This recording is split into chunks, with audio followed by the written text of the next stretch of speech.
This diagram might look a little bit familiar. It's the same diagram we use for the covenant between God and Noah, but I want to save pixels, so I'm going to reuse it today. We're going to look at the covenant between God and Abraham, which are in Genesis 15 and 17, which you will either be reading soon or you have already covered. All the covenants we cover are going to have this structure. Same thing for the covenant at Mount Sinai. What's God offering to Israel? What's Israel offering in return? What's the physical reminder, the sign of the covenant? So when we go to Genesis 15, we have the Lord version of the story. And I pulled up this Hebrew here because I thought there was a typo in our Bible, that normally Lord has the small caps. And in this case, it had Lord God. And so when I looked at the Hebrew underneath, discovered that when Adonai, which is translated as Lord, is used along with God's unspeakable name, then they capitalize the God part of it. So here we have Adonai, and then we have the Tetragrammaton, Yod-He, Vav-He, God's unspeakable name, which indicates that we are working with the same author as the person who wrote the second creation story. So in this version of the covenant story, chapter 15, Abraham says, I have no children. My steward Eleazar is going to inherit everything.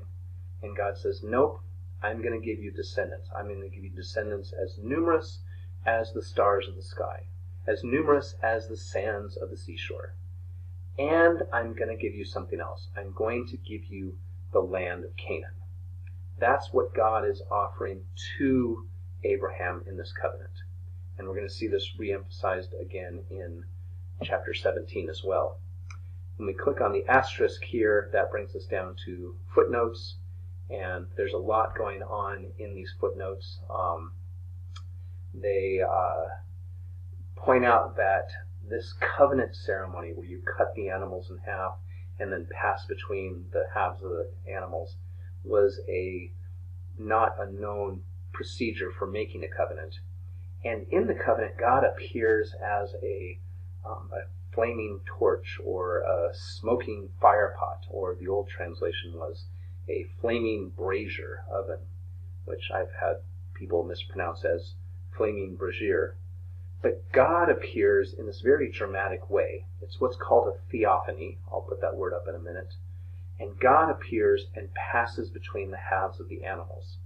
And I actually had a student point out to me that only God passes between the halves of the animals. It doesn't talk about Abraham doing it, which maybe is an acknowledgement that Abraham's descendants, or we who are followers of God, don't always keep the covenant, but God keeps the covenant, even if we don't. So when we jump to chapter 17, here we see God, God, God. So we're dealing with the same author as chapter 1 of Genesis, the first creation story. A little more clear-cut. It's not like the Noah story where the two versions, the priestly and the Yahwist, are intertwined with each other. But again, the same two things are being offered to Abraham. God is promising him the land of Canaan, this land that you've moved to, I'm giving to you. And I'm going to make you exceedingly fertile.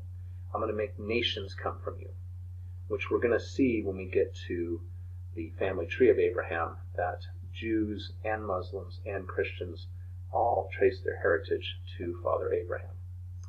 So, some interesting footnotes about circumcision, but the footnotes point out that Abram and Abraham and Sarai and Sarah are actually just variations of the same name. One author prefers one prefers the other, and at some point in the story, a later editor kind of says, okay, God changed his name from Abram to Abraham, and so from now on, we just refer to him that way. Also a little footnote on Abraham's son, Yitzhak, which means to laugh, or Isaac. Okay. So you should have down what God's offering to Abraham: the land of Canaan and many descendants. What Abraham is doing for his part of the covenant part of it he already did in chapter 12. Abraham has physically moved from his homeland of Mesopotamia to the land of Canaan. That's the first big thing. And in physically moving there, he's also moving towards following one God. So Abraham's two parts of the covenant are moving his family to the land of Canaan and following one God.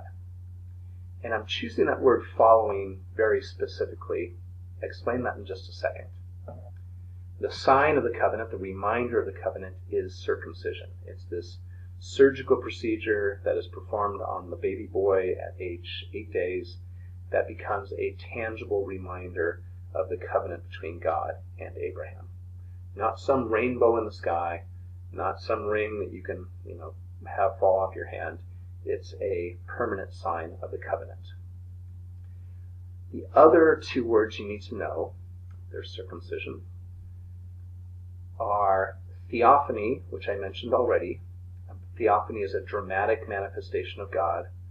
God on Mount Sinai appears as a flaming pillar, or God in the desert appears as a smoking pillar.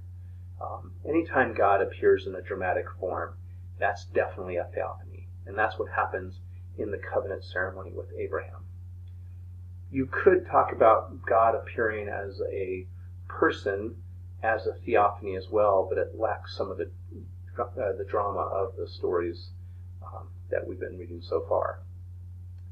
The other word is monolatry, and you don't have to write down these two related words, but they might help you understand what monolatry means. Monotheism is belief in one God.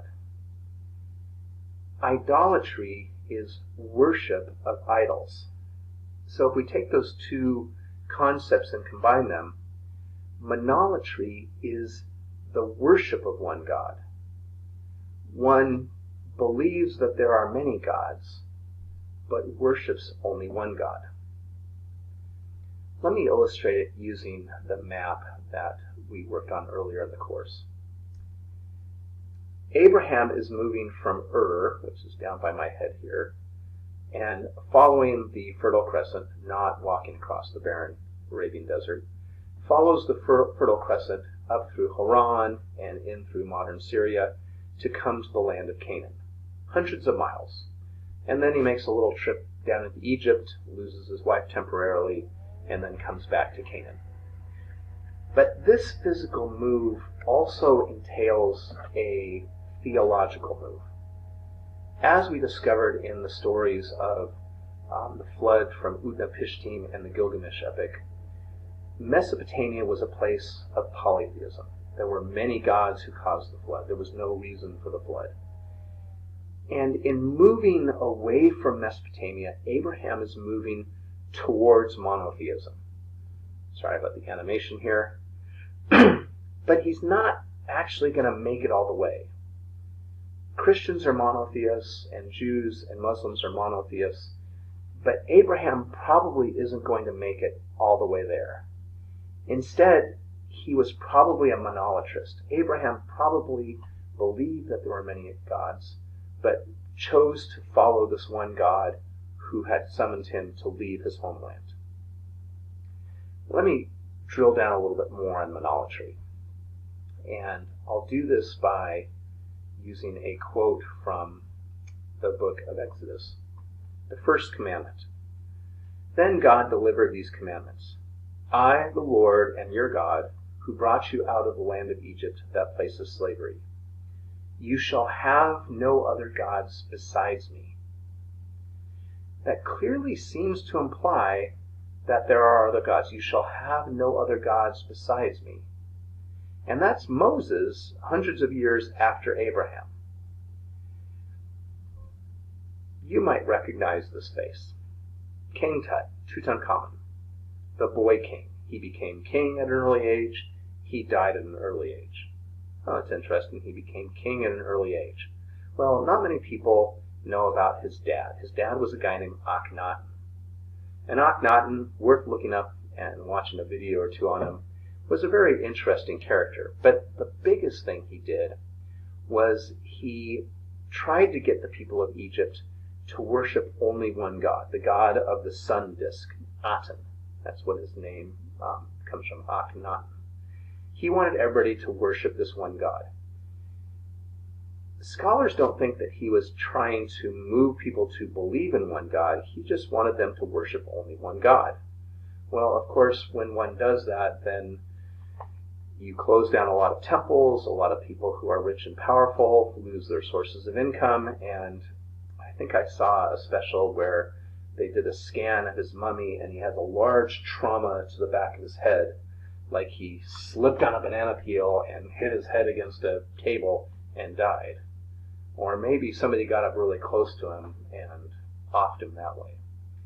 And then his son, King Tut, became king, and all of his adult advisors encouraged him to bring back worship of all kinds of gods, and they all lived happily ever after, except King Tut died early, and I don't know if we know the reasons. Monolatry is the worship of one God. Akhenaten probably believed in many gods. It's kind of a jump to go from believing that there's a god of volcanoes and a god of rain and a god of this and a god of that to believing that there is only one God. But it seems to lend itself to monolatry. If you were an ancient Greek, which Greek god or goddess might you spend most of your time worshiping? Come back to that in a second. Abraham is probably a monolatrist. He's probably somebody who believed in many gods, but made a commitment to follow this one God who told him to leave his homeland and move to a new place. And monolatry seems like it would naturally lead to pure monotheism. If you choose, for instance, to start worshiping only Zeus because he's the most powerful god, at some point you might come to the conclusion that Zeus is the only god. And we'll talk about this more later, but the ancient Hebrews might not have made the shift to pure monotheism until the exile. That's the clearest statement of monotheism is in Isaiah, or 2nd Isaiah. It's possible that some of the writings of Amos imply monotheism, but we're not really sure when the Hebrews, the ancient Jews, made that full shift to monotheism, but it will be a topic we cover when we talk about the exile. So, to hammer this home, I talked about this last term. God created the world, we messed up the world's going to be fixed. And the world's going to be fixed by a process of God showing us how to do it. We're not in it all by ourselves. We're not atheists or deists who think that we've got to fix the world all by ourselves because there's no God or a completely transcendent God. And as Christians, we don't believe that God comes in and micromanages the universe. God's not immanent in that way. God is going to show us the way to fix the world, and we've got to do it. And that respects our free will and lets us participate. But God has to lead us to the process of recreation gradually, what we call the process of salvation history. And let me use mathematics as an illustration of this. Your math teachers are trying to push you to a higher level. They don't want to keep you at a lower level too long, and they don't want to push you to a level you're not ready for yet too quickly. So they do it gradually. And if God is trying to show us, knuckle-dragging humans, how to fix creation, that's going to be a process that's going to take some time as well. And as we study the Hebrew Scriptures, as we go through the Old Testament, we're going to see a series of covenants. God makes a covenant with Noah, probably not a historical character. God makes a covenant with Abraham. God makes a covenant with Moses. God makes a covenant with David. And these covenants are going to lead us, from the Christian perspective, to the point where we can fully understand who Jesus is. That it's a gradual process God leads us through. So this is a spreadsheet about generations, and there's a really funny detail in here about Noah and the flood. Please ask me about it if you have time. I should have talked about anti-Semitism. I will make sure to do that in a later message or a later lecture, but we are done for now.